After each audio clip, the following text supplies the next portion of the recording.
मेरा जल रहा है, आग लगी है सीने में, हुक्मरां सब व्यस्त हैं खून गरीब का पीने में।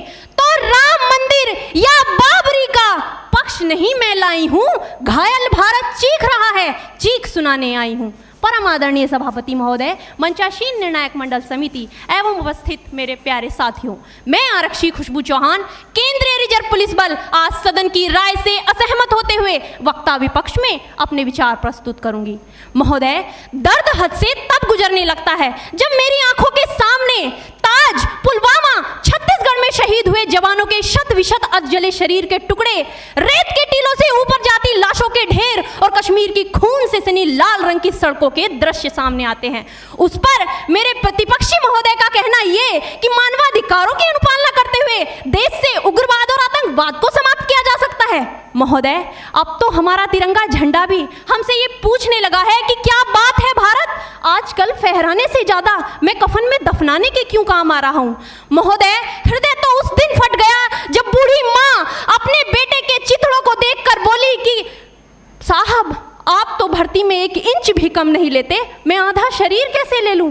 महोदय, आज इन मानवाधिकारों के कारण इन आतंकियों के बंगलों की आकाओं की नाकफनी हंसती है और शहीद हुए हमारे जवानों के आंगन की तुलसी रोती है। जब एक शहीद हुए जवान की विधवा की वेदना चीख चीख कर ये कहती है कि प्यार भी भरपूर गया, मांग का सिंदूर गया, नन्हे नौनिहालों की लंगोटियां चली गई, छोटी छोटी बेटियों की चोटियां चली गई और आपके लिए तो एक आदमी मरा है साहब, मेरे घर की तो रोटियां ही चली गई।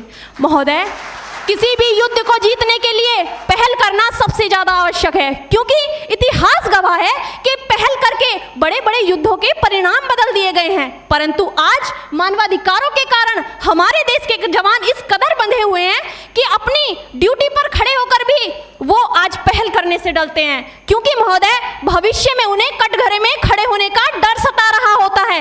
वो ये जानते हैं कि चाहे एक उग्रवादी की राइफल से निकलने वाली गोली को ये तय करना पड़े या ना पड़े कि वो किसे लगेगी, लेकिन हमारी राइफल से निकलने वाली हर गोली को ये निर्णय लेना पड़ता है कि चाहे वो किसी निर्दोष को लगे, दोषी को लगे या ना लगे, परंतु किसी निर्दोष को नहीं लगनी चाहिए। यदि ऐसा हुआ तो ना तो ये समाज हमें छोड़ेगा, ना ही तिल का ताड़ बनाने वाली ये मीडिया हमें छोड़ेगी। और महोदय, मानवाधिकार के तले किसी जवान को दबाकर युद्ध के मैदान में छोड़ देना कोई वीरता नहीं, एक आत्महत्या है।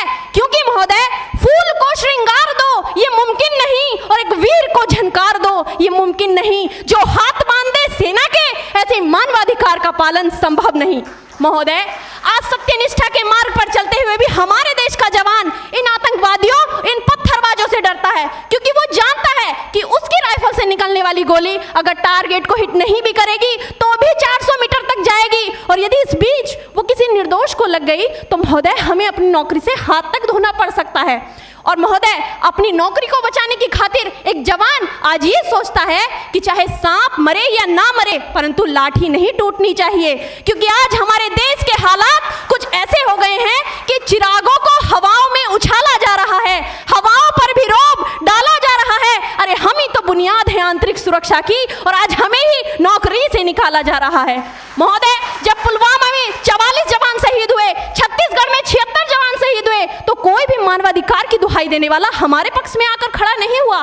परंतु जब जेएनयू विश्वविद्यालय में एक देशद्रोही के द्वारा भारत तेरे टुकड़े होंगे, अफजल हम शर्मिंदा हैं जैसे देशद्रोही नारे लगते हैं, तो सारे मानवाधिकार के ज्ञाता आकर उसके पक्ष में खड़े हो जाते हैं। तभी तो क्या कहा था उस देशद्रोही ने कि तुम एक अफजल को मारोगे, हर घर से अफजल निकलेगा। तो मैं भारत की बेटी अपनी भारतीय सेना की तरफ से आज ये ऐलान करती हूँ कि उस घर में घुसकर मारेंगे जिस घर से अफजल निकलेगा, वो कोख नहीं पलने देंगे जिस कोख से अफजल निकलेगा।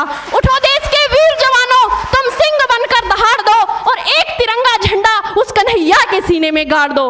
महोदय, अंत में अपनी वाणी को विराम की ओर ले जाते हुए मैं सिर्फ इतना ही कहना चाहूंगी कि मुझे अफसोस है अपने देश की न्यायिक प्रक्रिया पर, जहां आज भी रात के 12 बजे अजमल कसाब जैसे आतंकी के लिए सर्वोच्च न्यायालय के दरवाजे खोल दिए जाते हैं। ऐसे देश से मानवाधिकारों की अनुपालना करते हुए आतंकवाद और उग्रवाद से कभी नहीं निपटा जा सकता। मानवाधिकार के नाम की दुहाइयां देने वालों, सीमा पर लड़ा नहीं जाता, चरखों से शोलों के आगे रामायण पढ़ी नहीं जाती, सीमा पर गोलों के आगे। धरती के घोर कुहासे को एक सूरज ही हर सकता है, क्योंकि एटम बम से रक्षा के केवल एटम बम ही कर सकता है। जय हिंद, जय भारत।